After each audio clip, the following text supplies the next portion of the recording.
तो आज हम मार्केटिंग की दुनिया में थोड़ा अंदर झांकने वाले हैं। हम एक बहुत ही दमदार मार्केटिंग पिच का विश्लेषण करेंगे। हम कुछ बेच नहीं रहे हैं, बस ये समझने की कोशिश कर रहे हैं कि आखिर ये इतना काम क्यों करता है। तो शुरुआत करते हैं इस पिच की पहली ही लाइन से।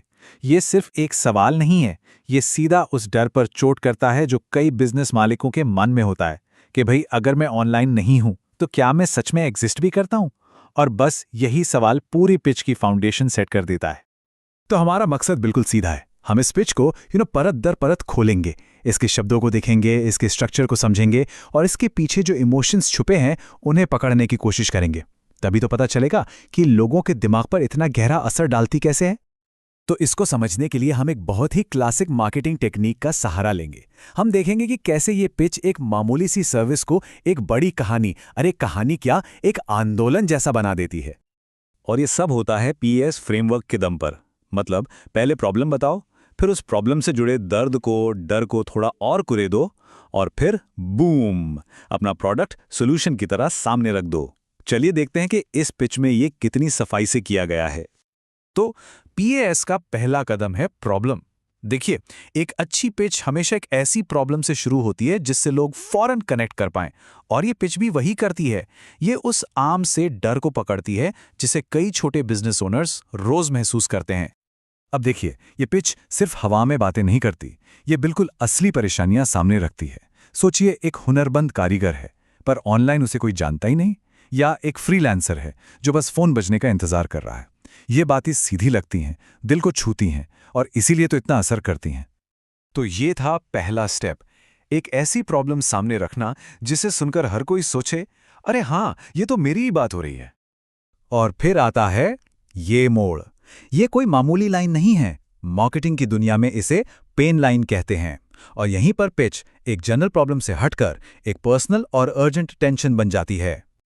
और ये है फ्रेमवर्क का दूसरा और शायद सबसे जरूरी हिस्सा, एजिटेट। मतलब दर्द को और बढ़ाना, उसे कुरेदना। ये लाइन बिजनेस ओनर को महसूस कराती है कि भाई अगर तुम चुप बैठे रहें तो सीधा सीधा नुकसान तुम्हारा है। ये एक डर पैदा करती है। अब आप ही सोचिए, इस डर के बाद कोई कैसे आराम से बैठ सकता है। तो जब डर और प्रॉब्लम को अच्छी तरह से सेट कर दिया गया, तब पिच आती है अपने फाइनल स्टेप पर, सॉल्यूशन। चलिए देखते हैं कि इसे पेश कैसे किया जाता है। अब यहां देखिए, प्रोडक्ट को सिर्फ एक टूल की तरह नहीं बेचा जा रहा, उसे एक हीरो बनाया जा रहा है, एक बड़ा आइडिया। ये सिर्फ एक वेबसाइट सर्विस नहीं, ये है डिजिटल आज़ादी। और ये शब्द, इसमें बहुत पावर है। और कमाल की बात यह है कि ये सॉल्यूशन उन सारी प्रॉब्लम्स का सीधा सीधा जवाब है जो शुरू में गिनाई गई थीं। वेबसाइट नहीं थी, भरोसा नहीं था, लो अब भरोसे की ढाल है। ऑनलाइन गुम थे, लो अब गूगल पर दिखने का नक्शा है। मतलब हर दर्द की एक दवा। लेकिन बात सिर्फ इस पास फ्रेमवर्क पर ही खत्म नहीं होती। ये पिच और भी गहरी है। ये इमोशनल कनेक्शन बनाने के लिए कई और लेयर्स का इस्तेमाल करती है। ये जो आप देख रहे हैं ना, ये बहुत चालाकी से दो दुनियाएं बना देता है। एक तरफ है पुरानी बंधी हुई दुनिया जहां बस इंतजार है, और दूसरी तरफ है आज़ादी और ग्रोथ की दुनिया। ये सीधे सीधे एक चॉइस देता है, क्या कैद में रहना है या आज़ादी की तरफ कदम बढ़ाना है। और फिर आती है एक कहानी।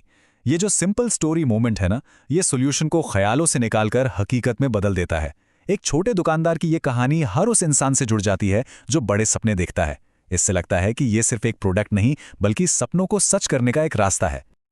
और अब देखिए, बात को कितना बड़ा बना दिया गया है।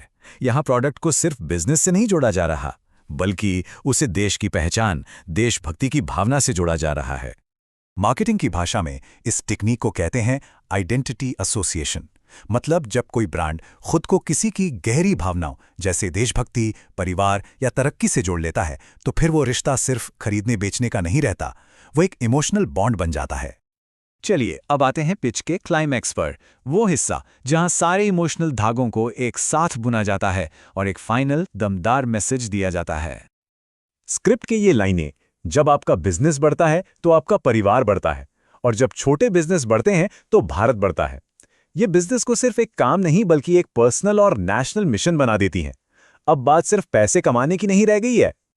और आखिर में आता है कॉल टू एक्शन। एक चीज पर गौर कीजिए, यहां खरीदें या साइन अप करें जैसा कुछ नहीं कहा गया, बल्कि एम्पावरमेंट वाली भाषा का इस्तेमाल हुआ है।